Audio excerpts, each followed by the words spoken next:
Hello everyone, my name is Mamta Goyal. Welcome back to the new series of Class 12 Macroeconomics. Let's begin with the topic government budget, which is very important from the CBSE exam point of view. So let's start without any delay.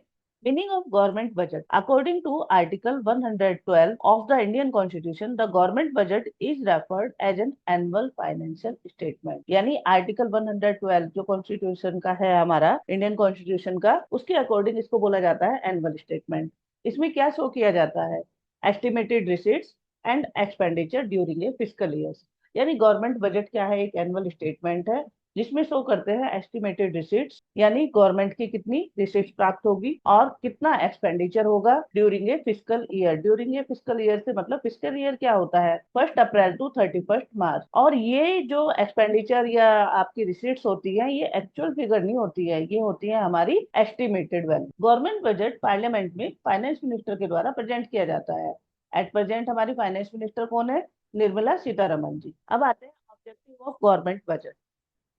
Government certain objective को fulfil करने के लिए budget बनाती है। ये तो हमारा objective है। जैसे कि बहुत सारे ऑब्जेक्टिव होते हैं गवर्नमेंट को जो फुलफिल करने होते हैं रेस्पॉन्सिबिलिटी को पूरा करने के लिए। तो उनको फुलफिल करने के लिए अपने बजट को जो वो पेश करती है, उसके लिए जो पॉलिसी यूज करती है वो क्या होती है? दो पॉलिसी, यानी फिस्कल पॉलिसी और बजटरी पॉलिसी। दोनों का मतलब एक ही है। जैसे कि आरबीआई क्या करती है? अपनी मॉनेटरी पॉलिसी यूज करती है इकोनॉमी में मनी को कंट्रोल करने के लिए। उसी तरह से गवर्नमेंट क्या करती है? अपने ऑब्जेक्टिव को पूरा करने के लिए गवर्नमेंट बजट बनाती है, जो उसके लिए बहुत सारे ऑब्जेक्टिव फिक्स करती है। गवर्नमेंट सर्टेन ऑब्जेक्टिव को फुलफिल करने के लिए बजट प्रिपेयर करती है। इसके लिए वे क्या करेगी? पॉलिसी यूज करती है जिसको बोला जाता है फिस्कल पॉलिसी और बजटरी पॉलिसी। यानी जिस तरह से आरबीआई क्या करती है? अपनी मॉनेटरी पॉलिसी को यूज करके इकोनॉमी में क्या करती है? मनी सप्लाई को कंट्रोल करती है। उसी तरह से गवर्नमेंट अपने ऑब्जेक्टिव को पूरा करने के लिए जो बजट प्रिपेयर करती है, वो कौन सी पॉलिसी यूज करती है? वो फिस्कल पॉलिसी और बजटरी पॉलिसी। तो सबसे पहला ऑब्जेक्टिव क्या होता है हमारा? Reallocation of resources. Reallocation of resources यानी जो रिसोर्सेज है, एलोकेशन या रीएलोकेशन कुछ भी बोल सकते हैं आप। जो रिसोर्सेज है उसको रीएलोकेट करती है, यानी एक स्थान से उसको दूसरे स्थान पर उन रिसोर्सों को यूज करती है। जैसे कि टैक्स कंसेशन और सब्सिडी के द्वारा। फर्स्ट वन, जैसे कि हमारी कुछ हार्मफुल चीजें होती हैं और कुछ इको फ्रेंडली होती हैं। ठीक है। हार्मफुल चीजों में क्या आ जाएगी? आपकी लिकर आ जाएगी, सिगरेट आ जाएगी, जैसे कि एक एग्जाम्पल गिवन है। तो इस पर क्या करती है? गवर्नमेंट टैक्स को इंक्रीज कर देती है।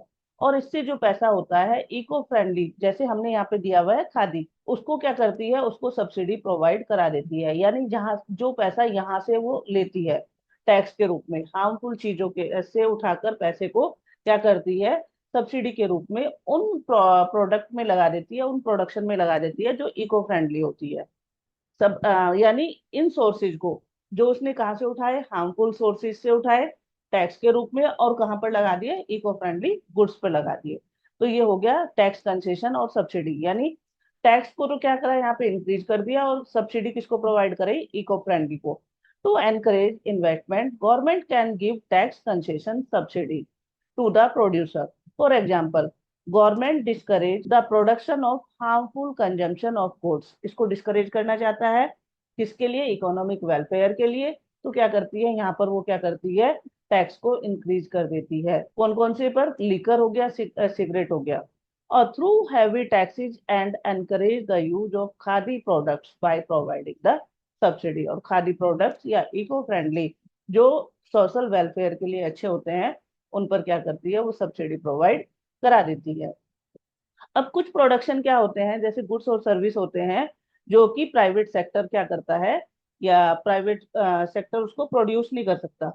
क्या क्या हो गया? जैसे हमारे क्या हो गया? सैनिटेशन हो गया, वाटर सप्लाई हो गया, और लॉ ऑफ ऑर्डर हो गया, नेशनल डिफेंस हो गया। तो ये ऐसी सर्विसेज हैं जो प्राइवेट सेक्टर इसमें वर्क नहीं करना चाहता। क्यों? क्योंकि एक तो ये सोशल वेलफेयर के लिए होता है, और दूसरा इसमें इन्वेस्टमेंट भी बहुत ज्यादा लगता है। तो जो प्राइवेट सेक्टर होता है, पब्लिक सेक्टर होता है, वो ही इसमें वर्क करना चाहता है। तो पब्लिक सेक्टर के अंडर में ही कुछ गुड्स और सर्विसेज ऐसी होती हैं जो उसको प्रोड्यूस कर सकती हैं या उसको प्रोवाइड करा सकती है पब्लिक को। ठीक है। अब हम इसमें से एक चीज देख लेते हैं कि पब्लिक गुड्स कौन से होते हैं और प्राइवेट गुड्स कौन से होते हैं। देखो, प्राइवेट गुड्स को देख लेते हैं पहले। प्राइवेट गुड्स वो गुड्स होते हैं जिसको हम पर्टिकुलर, कोई बंदा उसको परचेज करता है, और जो उसको परचेज करता है उसी को एक्चुअल बेनिफिट उसको मिलता है। जैसे कि कोई चॉकलेट है, आपने परचेज की है, तो उसको कंज्यूम भी आप ही करेंगे। ऐसा नहीं है कि आप किसी और को उसे दे सकते हैं या कोई फोर्सफुल्ली उसको ले सकता है। ठीक है। और ऐसे ही क्या होता है, कोई आपने अपने क्लॉथ खरीदे हैं तो पर्सनली आपका राइट है उस पे, और आप किसी को भी उसे यूज करने के लिए मना कर सकते हैं। क्लियर है? तो और पब्लिक गुड्स वो गुड्स होते हैं जो सबके द्वारा यूज किए जा सकते हैं। जैसे कि आपके पब्लिक पार्क्स होते हैं। पब्लिक पार्क्स का बेनिफिट्स हर कोई उठा सकता है। इसके बेनिफिट को उठाने के लिए आप किसी को मना भी नहीं कर सकते हैं, किसी को एक्सक्लूड भी नहीं कर सकते हैं कि आप इस पार्क में आएंगे और आप इस पार्क में नहीं आ सकते। यानी पर्टिकुलर एक बंदे का अधिकार ना होकर सभी बंदों का उस पर इक्वल राइट होता है। क्लियर?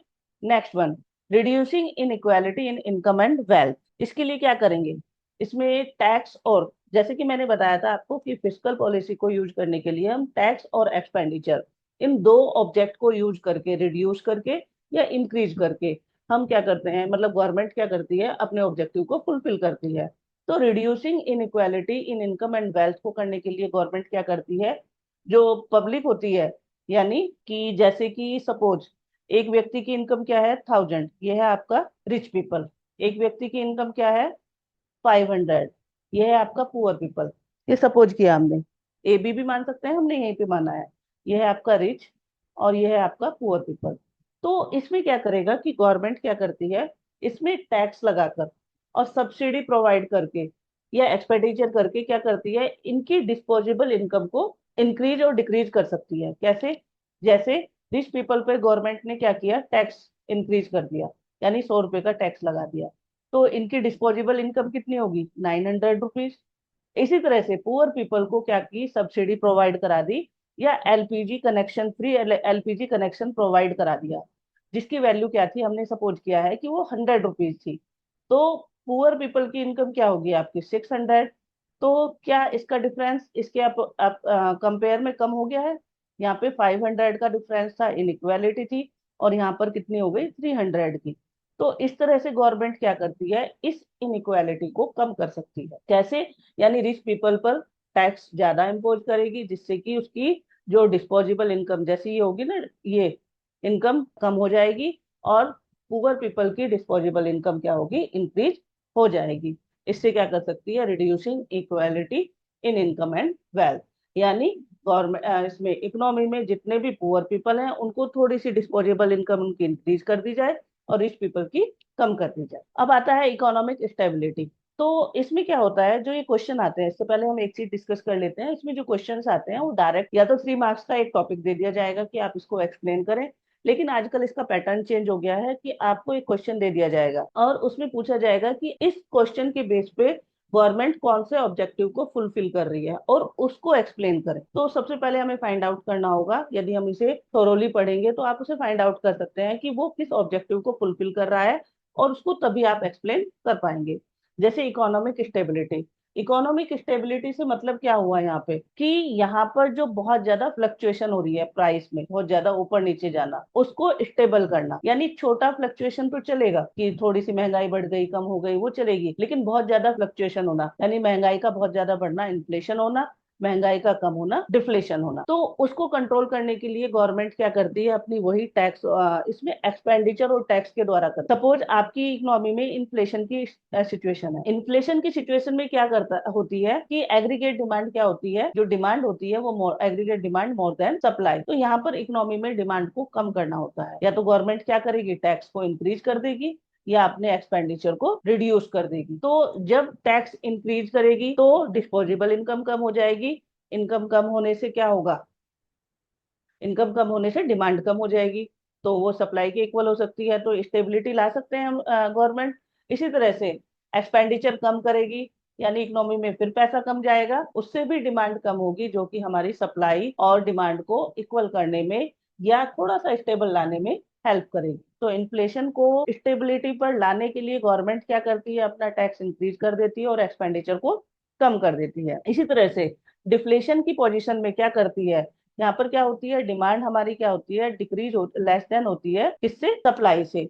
तो यहाँ पर क्या करना होता है, इकोनॉमी में डिमांड को इंक्रीज करने के लिए गवर्नमेंट क्या करेगी, टैक्स को रिड्यूस कर देगी और क्या करेगी, एक्सपेंडिचर क्या करेगी, गवर्नमेंट एक्सपेंडिचर बढ़ा देगी। एक्सपेंडिचर इंक्रीज होंगे किस पर करेगी, जैसे फ्लाईओवर हो गया या प्रोडक्टिव सर्विस है, उसको यदि इंक्रीज करती है तो गवर्नमेंट जो प्रोडक्टिव सर्विस पर अपना, जैसे फ्लाईओवर हो गया, मेट्रोज हो गया, जो मतलब ये कंस्ट्रक्शन होते हैं, यहाँ पर लोगों को क्या करते हैं, एम्प्लॉयमेंट मिलता है।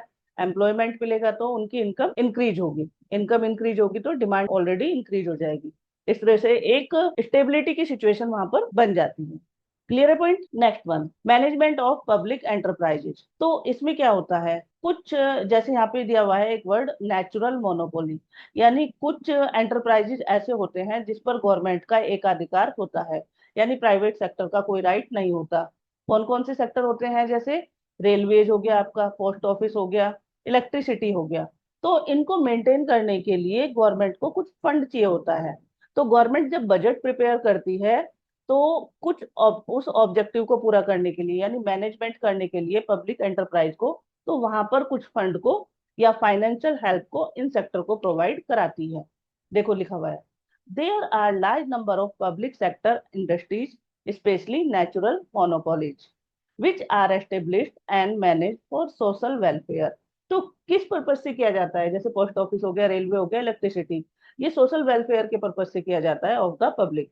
So budget is prepared with the objective of making various provisions for making such enterprises and providing them financial help। तो ये किस में करता है, वो बजटरी ऑब्जेक्टिव में आ जाता है, यानी जब वो बजट प्रिपेयर कर रही होती है तो इस ऑब्जेक्टिव को भी लेकर वो चलती है।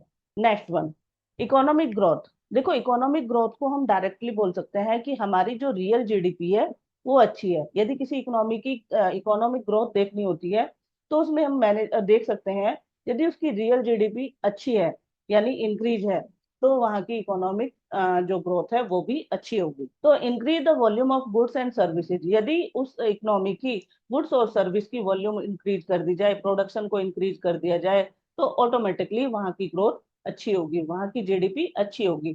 तो इस ऑब्जेक्टिव को फुलफिल करने के लिए गवर्नमेंट क्या करती है, if the government provide tax rebate, यानी टैक्स को कम कर देगी। टैक्स कम होने से क्या होगा, गवर्नमेंट उन प्रोड्यूसर को प्रोडक्शन करने के लिए हेल्प प्रोवाइड करती है या इंसेंटिव यानी प्रोत्साहन देती है कि आप ऐसे प्रोजेक्ट को प्रोड्यूस करो जिससे कि एम्प्लॉयमेंट हो, प्रोडक्शन ज्यादा हो। तो प्रोडक्शन ज्यादा को एनकरेज करने के लिए गवर्नमेंट क्या करती है, टैक्स रिबेट कर देती है। और दूसरा क्या होता है, spending on infrastructure of an economy, और इंफ्रास्ट्रक्चर पर भी एक्सपेंडिचर करती है।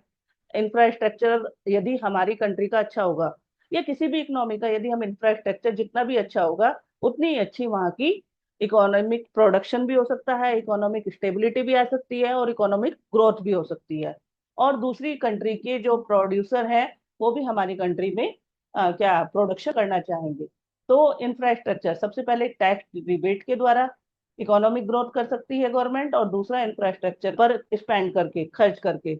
इंफ्रास्ट्रक्चर यानी यहाँ के रेलवेज, रोडवेज, और जो ये हमारे होते हैं, जो भी हमारे कंस्ट्रक्शन का जितना भी फ्लाईओवर बनाना, या जिससे कि जिन फैसिलिटी के द्वारा या जिन इंफ्रास्ट्रक्चर के द्वारा हम प्रोडक्शन को इंक्रीज कर सकते हैं, या प्रोडक्शन को इंक्रीज करने के लिए जिन जिन फैसिलिटी की आवश्यकता होती है वो फैसिलिटी प्रोवाइड करा देती है गवर्नमेंट। तो दूसरा ये क्लियर है आपका economic growth. Next one, reducing regional disparity, यानी रीजनल रिड्यूसिंग मतलब कम करना, रीजनल डिस्पैरिटी यानी दो एरिया के जो विभिन्नताएं हैं, यानी एक स्टेट है बहुत ज्यादा डेवलप है और एक स्टेट कम डेवलप है, एक डेवलप्ड है एक डेवलपिंग है। तो गवर्नमेंट क्या करती है, जो डेवलपिंग एरिया होता है उसको क्या करते हैं, एस्टेब्लिश करती है स्पेशल इकोनॉमिक जोन, यानी बैकवर्ड जो हमारे रिमोट एरियाज होते हैं, रिमोट बैकवर्ड एरियाज होते हैं, वहां पर बहुत सारी फैसिलिटी प्रोवाइड कराती है। यानी वहाँ के प्रोडक्शन को टैक्स फ्री कर देती है। वहां पर जितने भी सेक्टर्स की, जैसे लैंड, लेबर, कैपिटल, एंटरप्रेन्योर, जितनी भी प्रोडक्शन के लिए जो चीजें चाहिए होती हैं उन पर टैक्स फ्री कर देती है। ज्यादा से ज्यादा चीजों पर सब्सिडी प्रोवाइड करती है जिससे कि वहाँ का प्रोडक्शन बढ़ सके और दूसरे स्टेट के कंपेयर में जो वो बहुत नीचे है उसको इक्वलिटी में ला सके। Next one, employment generation. देखो एम्प्लॉयमेंट जनरेशन कैसे करती है गवर्नमेंट, तो उसने बहुत सारी स्कीम चलाई है एम्प्लॉयमेंट जनरेशन, यानी जैसे जैसे एम्प्लॉयमेंट होगा हमारी कंट्री का, ये मेन ऑब्जेक्टिव है। यानी किसी भी कंट्री में एम्प्लॉयमेंट ज्यादा होगा तो प्रोडक्शन भी ज्यादा होगा, और प्रोडक्शन ज्यादा होगा इनकम ज्यादा होगी, और उसी तरह से इकोनॉमी क्या होगी हमारी, स्टेबल हो सकती है। तो गवर्नमेंट ने बहुत सारी स्कीम चलाई है। Government aims to provide jobs through the various employment generation scheme, जैसे मनरेगा हो गया, SJSRY हो गया, और PMRY। देखो मनरेगा का क्या है, मनरेगा जिसको पहले बोला जाता था नरेगा, यानी national rural employment guarantee act, उसका अब नाम हो गया Mahatma Gandhi national rural employment guarantee act. दूसरा है आपका स्वर्ण जयंती शहरी रोजगार योजना। तीसरा है प्रधानमंत्री रोजगार योजना। यानी इन योजनाओं और इन स्कीम के द्वारा गवर्नमेंट ने क्या किया है, ज्यादा से ज्यादा जॉब अपनी इकोनॉमी को प्रोवाइड कराई है, जिससे कि क्या हुआ कि प्रोडक्शन हो सके। और इस तरह से जो मैंने बताया था आपको, इन्वेस्टमेंट इन इंफ्रास्ट्रक्चर, इंफ्रास्ट्रक्चर पर भी खर्च किया। जैसे उसने क्या किया, कंस्ट्रक्शन ऑफ फ्लाईओवर किया, ब्रिज किया, एक्सपेंडिचर ऑन रोड्स किया, या कोई भी बिल्डिंग बनवाई है, स्कूल और हॉस्पिटल बनवाए हैं। तो उसकी कंस्ट्रक्शन में क्या होता है, बहुत सारे जो सेक्टर होते हैं हमारे, primary sector, tertiary sector, secondary sector, सबको जॉब मिलती है। और क्या होता है, एम्प्लॉयमेंट जनरेट होता है। एम्प्लॉयमेंट जनरेट होगा तो इनकम इंक्रीज होगी, इनकम इंक्रीज होगी तो क्या होगा, इनकम इंक्रीज होने पर वहां की जो कंट्री की स्टेबिलिटी है या उनकी कंडीशन है वो बेटर हो जाएगी। तो इन सब ऑब्जेक्टिव को ध्यान में रखते हुए गवर्नमेंट क्या करती है, अपने बजट को प्रिपेयर करती है। I hope you understood everything. If you have any doubt you can ask in the comment section. Thank you for watching. Happy learning.